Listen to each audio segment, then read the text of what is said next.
नमस्कार. जनता दरबारामध्ये आपणा सर्वांचं हार्दिक स्वागत. निरनिराळ्या सकारात्मक प्रयत्नांची माहिती आपण आपल्या ह्या जनता दरबारमधून करून घेत आहोत आणि त्याचा आम्हाला अतिशय छान किंवा चांगला प्रतिसाद मिळत आहे. त्याच अनुषंगाने अनेक जण खूप चांगले विचार किंवा कथा आपल्या फेसबुकवरती आपलं जे जनता दरबारचं पेज आहे ना त्याच्यावरती लोड करत आहेत आणि त्यांची अपेक्षा एकच आहे की हे विचार जनता दरबारच्या माध्यमातून आपल्यापर्यंत पोहोचवावे. त्याच अनुषंगाने एकाने नुकतीच एक कथा टाकलेली आहे. ती कथा अशी आहे की ते सांगत होते की बरेच दिवसांनी माझा एक खूप जवळचा मित्र मला भेटल्यानंतर गप्पा झाल्या, आठवणी झाल्या आणि मग मी त्याला विचारलं की तुझी आई सध्या कुठे असते. मी असं विचारल्यानंतर त्याच्या डोळ्यात टचकन पाणी आलं आणि तो म्हणला, माझी आई माझ्याजवळ नसते रे. माझी आई गेले 2 वर्ष वृद्धाश्रमामध्ये आहे आणि तिचा आज वाढदिवस आहे म्हणून मी तिला भेटायला गेलो होतो. आणि तुझी आई सध्या कुठे आहे, तुझ्यापाशीच असते ना. त्यांनी असं विचारल्यानंतर टचकन पाणी माझ्या डोळ्यामध्ये आलं आणि मी त्याला म्हणलं की देवाची कृपा आहे. देवानी मला माझ्या आईपेक्षा मोठं केलेलं नाही आहे. अजूनही मी माझ्या आईपाशीच राहतो जन्मापासून. थोडक्यात मंडळी, आपल्या आईवडिलांचा आदर करायला आपण शिकलं पाहिजे, त्यांना जपायला पाहिजे. त्यासाठीच तुमचा आमचा सर्वांचा जनता दरबार.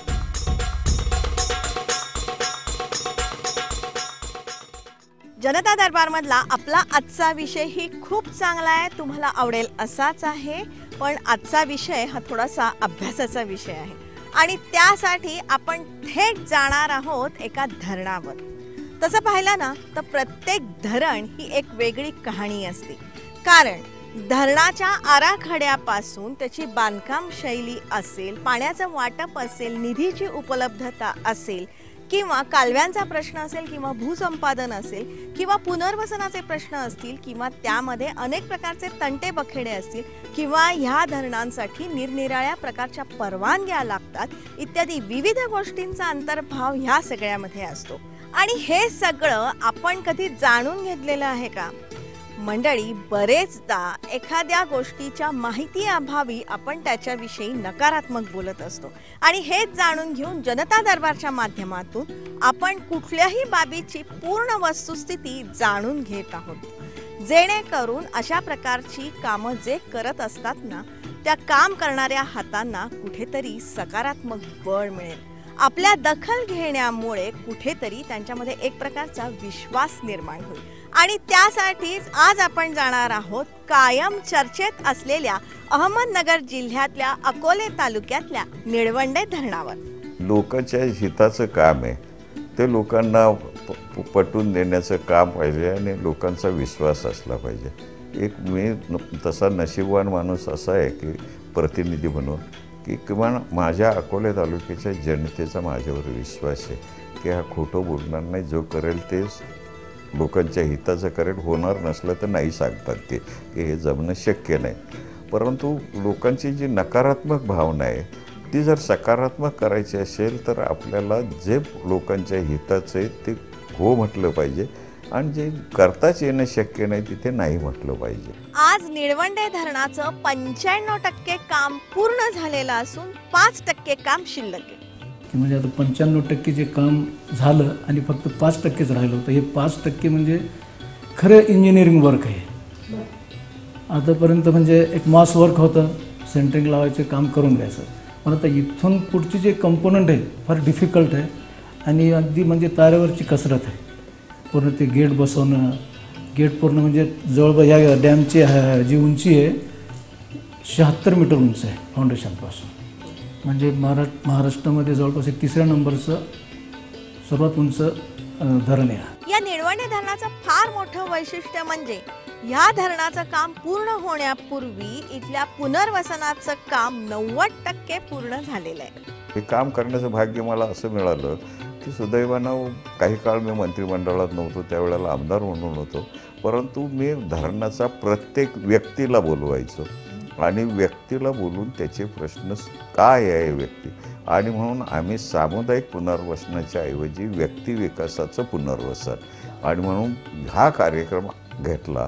त्याचं सगळं रजिस्टर केलं त्याची नोंदी घेतल्या, मुलं किती, जमीन किती, गेले किती, उपजीविकेचं साधन काय, त्याचे नातेवाईक कुठे आहेत, असा सगळा बायोडेटा पूर्ण तयार मी केला आणि त्याप्रमाणे व्यक्तिगत त्या माणसाच्या पुनर्वसनाच्या पाठीमागे लागलो आणि मला सांगायला आनंद वाटतो की महाराष्ट्रात जवळजवळ 90% पुनर्वसन या सगळ्या लोकांचं मी केलं आणि म्हणून काही थोडे प्रश्न राहिले ते सोडवण्याचं काम राज्य पातळीवर करणार आणि म्हणून त्या निळवंडेच्या धरणाचं पुनर्वसन झालं. मंडळी, ह्या बाबतीतली सर्वांगीण माहिती आपण जाणून घेणारच आहोत, पण त्याबरोबरच या धरणाचं बांधकाम नेमकं कसं करण्यात आलेलं आहे, त्याचा आराखडा नेमका काय आहे, इथले कालवे नेमके कशा पद्धतीने आहे किंवा कोलग्राउट मेसनरी पद्धतीने या धरणाचं बांधकाम झालेलं आहे, ती बांधकाम पद्धती नेमकी काय आहे तेही आपण जाणून घेणार आहोत. इथला जलसाठा नेमका किती आहे, कालवे काय आहेत,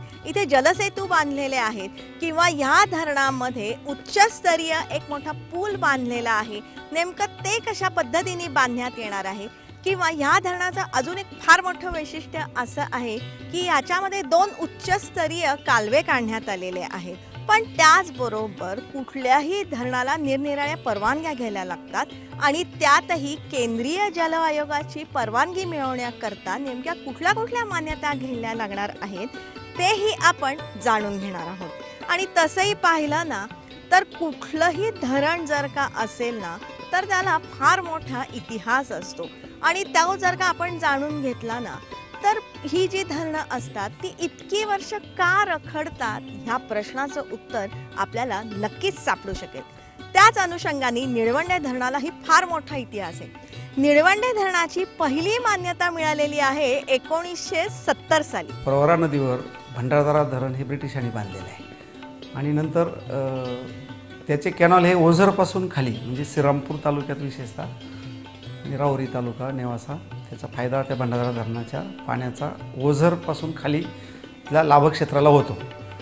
भंडारा धरण अकोले तालुक्यात असूनही त्या नदीच्या पाण्याचा फारसा उपयोग अकोले आणि संगमनेर या तालुक्यांना घेता येत नव्हता. नदीचं पाणी वाहत जात होतं आणि त्याचं लाभक्षेत्र हे ओझरच्या खाली श्रीरामपूर तालुक्यात होतं. नंतर प्रवरा नदीवर दुसरं एखादं धरण बांधावं अशी ही राज्यकर्त्यांची इच्छा आहे आणि जनतेची सुद्धा मागणी होती. म्हणून एक म्हाळादेवी म्हणून आहे. 70 साली त्या म्हाळादेवी धरणाची मूळ प्रशासकीय मान्यता ती मिळाली आणि ते फक्त एक 7,93,00,000 साधारणतः लाख अशी ती मान्यता होती. म्हणजे साधारणतः एक 8 कोटीच्या आत ते म्हाळादेवी धरण ते पूर्ण मातीचं होतं. या धरणाची पहिली मान्यता आपण बघितली 1970 साली होती, पण ह्या धरणाचं भूमिपूजन झालं 1976 साली. तत्कालीन मुख्यमंत्री होते शंकरराव चव्हाण, त्यांच्या हस्ते ह्या धरणाचं भूमिपूजन करण्यात आलं. पण त्या कालखंडामध्ये आणीबाणी होती आणि त्यामुळे कोणीही या धरणाच्या विरोधामध्ये काहीही बोलू शकलं नव्हतं. म्हाळदेवी इथे ही जी साईट होती, या साईटमुळे इथे बागायती क्षेत्र अकोल्यातलं प्रचंड प्रमाणामध्ये बुडत होतं आणि त्याच्यामध्ये जी गावं जात होती ना त्या गावांमध्ये उरमोडी होतं, इंदोरी, म्हाळदेवी, निमरळ, विथे, सावंतवाडी ही गावं बुडत होती आणि म्हणून अकोले तालुक्याचा ह्याला विरोध होता. आणीबाणी उठल्यानंतर मात्र पुलोद सरकार आलं आणि त्यावेळेला संगमनेरचे जे सहकार महर्षी आहेत भाऊसाहेब थोरात हे आमदार होते, तेव्हा त्यांनी इथल्या काही कालव्यांना थोडीफार गती दिली होती असा इतिहास आहे. त्यानंतर 1979 साली वसंतदादा पाटील हे मुख्यमंत्री झाले. त्यांच्या काळामध्ये ही म्हाळदेवीची साईट होती ती सोडून देण्यात आली आणि चितळवेढे इथली जी दुसरी साईट होती ती साईट बघण्यात आली. अर्थात या चितळवेढेच्या साईटला सुद्धा इथल्या ग्रामस्थांचा प्रचंड प्रमाणामध्ये विरोध होता, कारण त्यामध्येही धरणामध्ये खूप मोठी बागायती क्षेत्र बुडत होतं आणि त्यामुळे त्याच्या विरोधामुळे इथे प्रचंड प्रमाणामध्ये आंदोलनं झाली होती आणि त्या आंदोलनामध्ये मधुकरराव पिचड यांचा इथे मोठ्या प्रमाणामध्ये सहभाग होता. इथे पुनर्वसनाचाही फार मोठा प्रश्न होता. पण चितळवेढेच्या ह्या साईटपाशी या अभियंत्यांसाठी ज्या कॉलनी असतात त्या कॉलनीचं बांधकाम मात्र करण्यात आलेलं होतं आणि ह्या कालखंडामध्ये ह्या धरणावरती नियुक्त असलेल्या अभियंत्यांनी कोल्हापुरी बंधाऱ्याचं काम इथे मोठ्या प्रमाणामध्ये केलं होतं किंवा शेततळी म्हणा किंवा इतरही प्रकारचे बंधारे इथे मोठ्या प्रमाणामध्ये त्या कालखंडामध्ये बांधले गेले. पण तसं बघितलं ना तर 80 ते 90 ह्या कालखंडामध्ये धरणाच्या बाबतीतलं काम विशेष असं झालेलं नव्हतं. चितळवेडे म्हणून गाव आहे, तिथली ती धरणाची जागा दाखवली दादासाहेब रुपवतेने आणि सगळ्या तालुक्यातल्या सगळ्या कार्यकर्त्यांनी. आणि तिथे ते काम सुरू झालं, कॉलनी झाली तिथे आणि प्रत्यक्ष थोडंसं काम सुरू झालं, परंतु तिथे सुद्धा लोकांनी विरोध केला. या कालखंडामध्ये प्रवरेच्या पाण्याचा वाद मोठ्या प्रमाणावरती सुरू झाला होता. प्रवरेतल्या पाण्याच्या हक्कासाठी इथे फार मोठं आंदोलन त्यावेळेला छेडण्यात आलेलं होतं आणि तेव्हा मधुकरराव पिचड साहेबांना भाऊसाहेब थोरातांनी साथ दिलेली होती आणि भंडारदरा बंदचं आंदोलन त्यावेळी पुकारण्यात आलं होतं. भंडारदरा धरण हे ब्रिटिशांनी बांधलेले धरण एकमेव अकोल्यात होतं. पाण्याची कुठली सुविधा नव्हती, परंतु इथं पाणी लोकांना मिळावं आणि म्हणून पाण्याचा हक्क मिळावे म्हणून भंडारदऱ्याचं आंदोलन मला करावं लागलं. कारण खालचे लोक म्हणायचे की आमचं पाणी वर चोरून उचलतात, या लोकांना पाण्या परवानग्या नाही. परंतु ज्यांच्या जमिनी गेल्या, जे बुडाले, त्यांना पाण्याचा हक्क कसा लोकशाहीत नाकारता येईल आणि म्हणून त्याचं मी मोठं आंदोलन केलं. भंडारदरा धरण बंद करण्याचं काम केलं. त्यानंतर शरद पवार साहेबांनी पहिल्यांदा ह्या प्रवरेच्या पाण्याचा हक्क इथल्या लोकांना दिला आणि त्यामध्ये त्यांनी संगमनेर आणि अकोले तालुक्यासाठी 30% पाण्याचा हिस्सा त्यांना दिला आणि त्यामुळे इथल्या सायफन सुरू झाल्या किंवा लिफ्ट इरिगेशन ही इथे सुरू झालं. त्याच्यानंतर शरद पवार मुख्यमंत्री होती, त्यांनी पाण्याचं फेरवाटप केलं म्हणून संगमनेर अकोला शेतकऱ्यांना पाण्याचं फेरवाटप करून दिलं. त्यामुळं आज जी अकोले तालुक्यातली ऊस शेती दिसती, कारखाना दिसतो, संगमनेरचा कारखाना दिसतो, हा जर फेरवाटप झालं नसतं भंडारदऱ्याच्या धरणात तर हा त्या विकास झालाच नसता आहे दोन्ही तालुक्यात. म्हणून तो विकासाचा एक फेरवाटप पाण्याचं करण्याचं श्रेय मिळालं. त्याच्यातनं शेतकऱ्यांच्या अनेक लिफ्ट योजना झाल्या, शेतकरी बागायतदार झाला. म्हाळदेवी चितळवेढेनंतर मग 1990 मध्ये निळवंडेची ही जी आजची साईट आहे ना ती फायनल झाली. त्यानंतर एस्टिमेट झालं, प्लॅन झाले, सर्वेही करण्यात आले. निळवंडेसारखं एक अतिशय महत्त्वाचं धरण होतं की हे धरण अनेक वर्ष होत नव्हतं. पण शरद पवार साहेबांनी मला सांगितलं की मधुकर एकदा हे धरण बांधण्याचा कार्यक्रम कर, कारण महाराष्ट्रातला जो दुष्काळी भाग आहे या दुष्काळी भागाला पाणी देण्याचं आहे. आणि मग 1991 मध्ये शरद पवार साहेबांच्या हस्ते निळवंडे धरणाचं भूमिपूजन करण्यात आलं. आणि इथे 91ला भूमिपूजन पवार साहेबांनी इथे खाली मोठी सभा झाली आणि मग इथे पायातल्या लोकांच्या बैठक घेतली. इथे गोठा होता, आमचे एक विठ्ठल आभाळे गुरुजी म्हणून आहेत, ते अजूनही आहे ते आभाळे गुरुजी.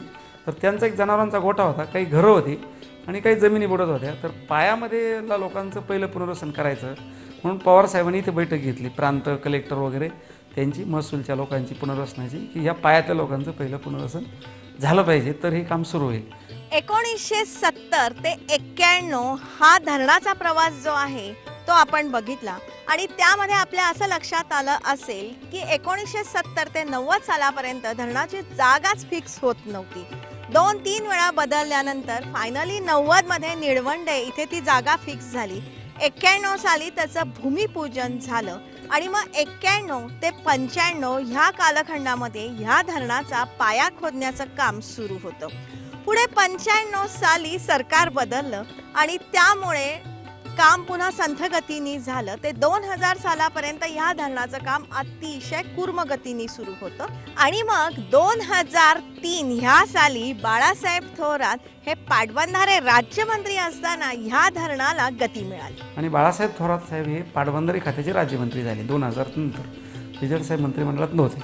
विलासराव देशमुख साहेब मुख्यमंत्री झाले आणि पिचड साहेबांनी सांगितलं बाळासाहेबांना की तुम्ही आता मंत्रिमंडळात आहात, नाहीतर या निळवंड्याचं लाभक्षेत्र हे संगमनेर तालुक्यात जास्त आहे. निळवंडे धरणाला खरी चालना मिळाली ती तत्कालीन जलसंपदा मंत्री असलेल्या अजितदादा पवारांच्यामुळे आणि त्यासाठी इथली प्रजा अतिशय कृतज्ञ आहे. तर अजितदादांनी प्रत्यक्ष त्याच्यात फार लक्ष टाकलं जलसंपदा मंत्री म्हणून.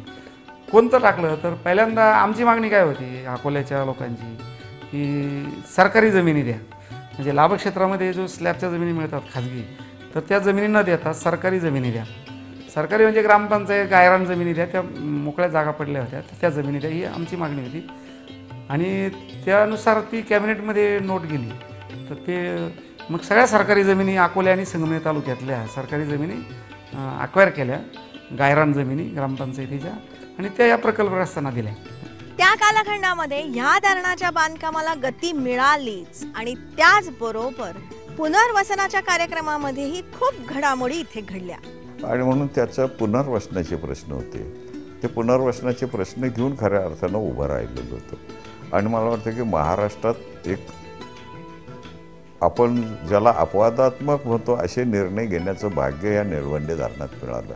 म्हणून शेतकऱ्यांना किमती वाढवून देण्यासाठी विशेष बाब म्हणून निर्णय घेतला आणि त्यांना साधारण एकरी 8 लाख रुपयाप्रमाणे पैसे मंजूर आपण केले. त्याच्यानंतर सरकारी जमिनी यांना शेतकऱ्यांना देण्याचा निर्णय घेतला. त्याच्याप्रमाणे शेतकऱ्यांना संगमनेर तालुका असो, अकोला तालुक्यात असो, जिथं जिथं सरकारी जमिनी होत्या त्या जमिनी दिल्या. अकोल्यात उत्तम प्रकारे सीड फार्म होतं. हे सीड फार्म आम्ही त्या शेतकऱ्यांना धरणग्रस्तांना दिलं, ते वाटून देण्याचा कार्यक्रम घेतला. मुलांना नोकरी देण्याचा प्रश्न होता म्हणून सहकारी साखर कारखाने असतील, इतर संस्था असतील, या सगळ्यामध्ये प्राधान्य देऊन ते काम केलं. अशा प्रकारे आता इथलं 90 ते 95% पुनर्वसनाचं काम पूर्णत्वास गेलेलं आहे. की त्याचं पुनर्वसन हे आपण आधी पुनर्वसन केलं आणि नंतर धरण बांधलेलं आहे. म्हणजे हे त्याचं एक खास वैशिष्ट्य असं. आणि याच्यामध्ये नामदार बाळासाहेब थोरात, नामदार मधुकररावचे फीचर्स आहेत आणि जे धरणग्रस्त आहे त्यांची समिती आहे, प्रकल्पग्रस्त समिती, यांच्या सर्वच्या सहकार्याने हे प्रश्न आपण जे मार्गी लावलेले आहे. तसंच निळवंडे धरणाचं कामही 95% पूर्णत्वास गेलेलं आहे. या निळवंडे धरणाची लांबी 533 मीटर असून कमाल उंची 74.50 मीटर आहे. या धरणामध्ये एकूण 8.32 TMC जलसाठा निर्माण होणार असून त्याद्वारे 64,260 हेक्टर जमीन सिंचनाखाली येणार आहे. तसंच 11 मेगावॅट वीज निर्मिती होणार आहे. या धरणातून ऊर्ध्व प्रवरा डावा कालवा, ऊर्ध्व प्रवरा उजवा कालवा असे 2 प्रमुख कालवे आहेत, ज्यामुळे संगमनेर, कोपरगाव, राहाता, श्रीरामपूर, राहुरी, सिन्नर हे तालुके सिंचनाखाली येणार आहेत. तसंच निळवंडे धरणाचं वैशिष्ट्य म्हणजे इथे उच्चस्तरीय 2 कालवे काढण्यात येत आहेत. अशा प्रकारचं राज्यातलं हे पहिलंच धरण आहे. निळवंडे धरणाला गती आली, त्यामुळं निळवंडेचे कॅनल सुरू करण्याचं काम आलं. निळवंडेचे कॅनल सुरू केल्यानंतर अकोले तालुक्याच्या डोंगर दऱ्याकडचा भाग राहत होता की ज्याला पाणी मिळत नव्हतं. आणि मग चर्चा सुरू केली की या धरणाला उंचावरनं कॅनल काढले तर काय होईल. आणि मग तसा प्रस्ताव मी सरकारकडे मांडला. सुदैवानं अजितदादासारखा दूरदृष्टी असणारे त्यावेळी पाटबंधारे मंत्री होते आणि दादांना ही संकल्पना पटली. ते म्हणले आदिवासी भागातले जर लोक पाण्यावाचनं वंचित राहणार असेल तर 2 कॅनल झाल्यानं काय बिघडलं. आणि म्हणून उच्चस्तरीय कॅनल निळवंड्यात झाले. महाराष्ट्रामध्ये कुठल्याच धरणाला 2 कॅनल नाहीत.